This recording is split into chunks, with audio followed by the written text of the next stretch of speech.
आपकी रीना मैम। मैं आज आपके लिए कुछ फिर सम्स के साथ आई हूँ। जैसे कि हमारा क्वेश्चन अभी चल रहा था, हमारा जो टॉपिक था वो था अर्थमेटिक प्रोग्रेशन।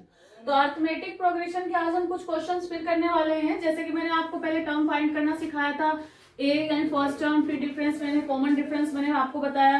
अब हमने एन फाइंड करना भी मैंने बताया। तो अब हम आज करते हैं जैसे कि find missing term in the boxes. जैसे कि हमारे बॉक्सेस के मिसिंग टर्म है, हम उसको फाइंड करेंगे। फाइंड कैसे करेंगे? तो सबसे पहले आपको मैंने टर्म लिखना बताया था। सबसे पहले होता है हमारा ए, फिर होता है ए प्लस डी, फिर ए प्लस 2d, फिर ए प्लस 3d। तो इस तरीके से हमें टर्म लिखना है। तो फर्स्ट नंबर जो हमें मिसिंग है और जो हमें गिवन है, हम सबसे पहले उसे हम लिखेंगे। ए की वैल्यू हमें क्या करना है, इसमें फर्स्ट ए होता है तो वो हमें क्या करना है, फाइंड। फिर उसके बाद हमें क्या दिया गया, a plus d is equal to कितना गिवन है, 13। और हमें फिर नेक्स्ट हमारा क्या है, a plus 2d is equal to हमें क्या करना है, ये फाइंड करना है। तो हम क्वेश्चन मार्क लगाते हैं।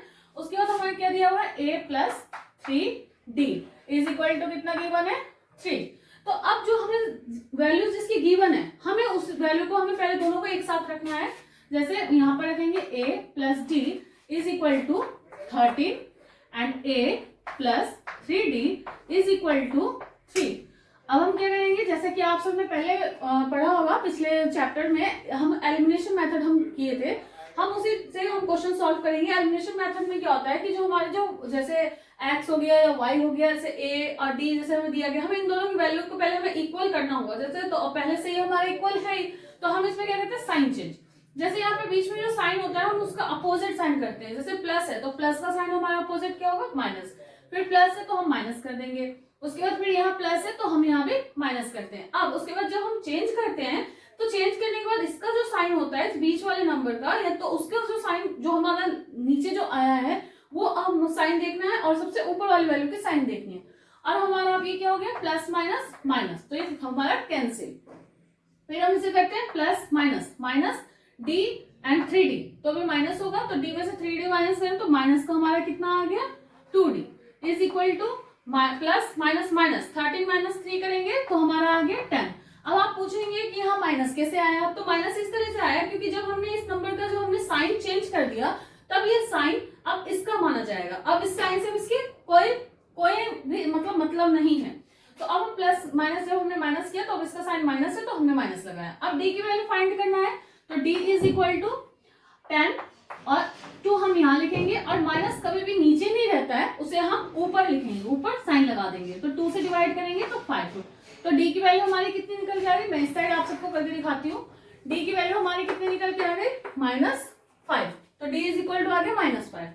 अब हम क्या करेंगे, put the value of D in first equation. जैसे हमारे पास 2 इक्वेशन है तो हम इसे एक फर्स्ट इक्वेशन लेट कर लेते हैं, इसे हम सेकंड, तो हम फर्स्ट में रख देंगे। तो यहाँ पर लिखना है put the value of D in first equation, ऐसे लिखना होगा, ऐसे आपको स्टेटमेंट लिख के बताना होगा। फिर हमारा क्या दिया गया है, first equation a plus d is equal to 30, ये इस तरीके से दिया गया है। अब हम क्या करेंगे, डी की वैल्यू -5 है तो हम डी की जगह कितना रखेंगे, -5। a की वैल्यू ऐसे रखना है, फिर यहाँ पर प्लस है, -5 हमें दिया गया है is equal to 13। a plus minus -5 is equal to 13, then a is equal to 13 minus का 5, जो हमारा इक्वल उस साइड जाएगा तो हमारा क्या हो जाएगा, प्लस का 5। तो a इज इक्वल टू कितना आ गया, 18। तो अब हमारा a की वैल्यू कितनी निकल के आ गया, 18, और d की वैल्यू कितनी निकल के आ गई, -5। अब हम क्या करेंगे, a और d ये दोनों वैल्यू को हमें क्या करना है, अब इसमें जो हमें फाइंड करना था वैल्यूज हम उसमें पुट करेंगे। तो जैसे हमारा फर्स्ट हमारा बॉक्स का क्या था, a, तो a इज इक्वल टू हमारा कितना आ गया, 18, तो हम तो यहाँ 18 लिख देते हैं। उसके बाद हमारा क्या मिसिंग था, a प्लस 2d, तो हम यहाँ पर लिखते हैं a प्लस 2d। अब a की वैल्यू कितनी है, 18 प्लस 2 इंटू डी की वैल्यू कितनी निकल के आई थी, -5, तो हम यहाँ पर रखेंगे -5। आप सीधा -5 मत लिखना, क्यों नहीं लिख सकते हैं, जब 2 साइन होता है तो 2 साइन के बीच में हमें ब्रैकेट का साइन लेते हुए चलना होता है। अब यहाँ पर 18 लिखना है, प्लस माइनस माइनस हो जाएगा, एंड 2 5 10, तो माइनस करेंगे, 18 माइनस 10 इज इक्वल टू 8। तो हमारा a प्लस 2d कितना निकल करके आ गया, 8, तो हम इसमें 8 लिख देते हैं। और इसी तरीके से आपको क्वेश्चन आगे सॉल्व करना है, इसी तरीके से मिसिंग वाले क्वेश्चंस को करना होगा आपको। हेलो फ्रेंड्स, जैसे कि मैंने आप सबको अभी अरिथमेटिक प्रोग्रेशन के कुछ मिसिंग वाले बॉक्स वाले मैंने क्वेश्चंस बताया था, तो सेम उसी तरीके से हम कुछ नेक्स्ट क्वेश्चन बता रही हूँ मैं, और मैं कुछ इंपॉर्टेंट क्वेश्चन बता रही हूँ ये आपको। जैसे कि हमें दिया गया कि check whether -150 is a term of the AP 11852। ये इस तरीके से हमें क्या है, ये एपी हमें दिए गए हैं, तो हमें बताना है कि क्या ये -150 ये इसका टर्म है, एपी का टर्म होगा कि नहीं होगा इसके अंदर। तो इसका मतलब है कि जैसे आप n की वैल्यू इसके अंदर फाइंड करना है आपको, क्योंकि जब भी आपको इस तरह से पूछा जाए तो हमें n की वैल्यू फाइंड करना होता है। तो n मतलब हमें बताना है कि इसका अगर पॉजिटिव आएगा तो हम लिखेंगे कि yes it is term of AP, and अगर नहीं आएगा तो हम लिखेंगे this is not a term of it AP. तो अब हम इससे स्टार्ट करते हैं। जैसे कि हमें गिवन क्या है, सबसे पहले मैंने आपको पहले भी बताया, जो गिवन होता है हमें सबसे पहले लिखना चाहिए। तो हमें क्या क्या गिवन है, तो a इज इक्वल टू हमें क्या गिवन 11। अब उसके बाद आता है डी की वैल्यू हम क्या करेंगे 8 माइनस 11 इज इक्वल टू कितना आएगा 3 माइनस 3। अब हम लिखेंगे, उसके बाद हमें क्या गिवन है an इज इक्वल टू है -150। अब हमें क्या फाइंड करना है इसके अंदर, नंबर, यानी कि इसके अंदर जो नंबर्स हैं वो इतने टर्म जो हैं क्या वो एपी के हैं या नहीं। तो अब हम इसमें लगाते हैं an, जो वैल्यू हमें दी जाती है एपी के अंदर। आपको इस रूल को बहुत अच्छे से ध्यान रखना है, जिसकी वैल्यू दी जाएगी आपको सबसे पहले उसका ही फॉर्मूला लगाना चाहिए। जैसे an दिया है तो हम an का ही स्टार्ट करेंगे, an का ही फॉर्मूला लगाएंगे। an इज इक्वल टू क्या होता है a plus n minus 1 into d. तो an की वैल्यू की जगह हमें कितना रखना है -150, it means 150 is equal to a की वैल्यू है 11 प्लस नंबर हमें गिवन नहीं है -1 इंटू डी की वैल्यू में कितना है -3। अब हम यहाँ पर लिखते हैं -150 इज इक्वल टू 11, एंड अब इसे हम मल्टीप्लाई करते हैं। तो हम इससे मल्टीप्लाई पहले इसकी कर देंगे, मैं स्टेप बाय स्टेप आपको बताऊंगी। तो हम करेंगे तो -3n हो जाएगा ये, और माइनस माइनस ये हो गया 3। क्योंकि बच्चे सबसे ज्यादा मिस्टेक यहाँ पर करते हैं कि मैम यहाँ भी साइन है यहाँ भी साइन है, तो हम इस साइन किससे हम मल्टीप्लाई करें। तो मैं आपको एक सिंपल तरीका बताती हूँ।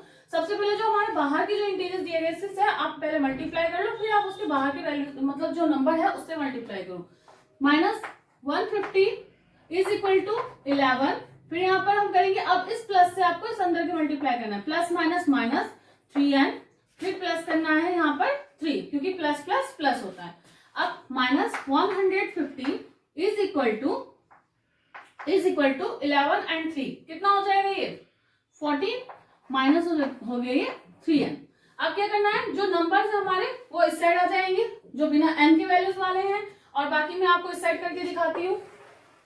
तो यहाँ आ गया हमारा -50 और यहाँ पर प्लस का 14, जब इस साइड करेंगे हम तो क्या आएगा माइनस का 14 इज इक्वल टू -3n।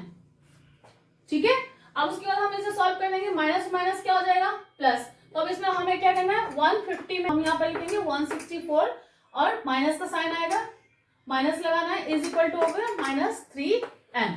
अब हमें क्या करना है n की वैल्यू फाइंड करना है। तो 164 upon -3 is equal to n, minus से माइनस कैंसिल कर देना है। अब हमारे कितना आ गया 164 अपॉन 3, क्या ये 3 से डिवाइड हो जाएगा नंबर, नहीं होगा। और कुछ बच्चे इसमें कंफ्यूज भी हो जाते हैं कि ये नंबर कैसे हमें पता चलेगा डिवाइड हो रहा है कि नहीं हो रहा है। तो मैं आपको एक ट्रिक समझा देती हूँ।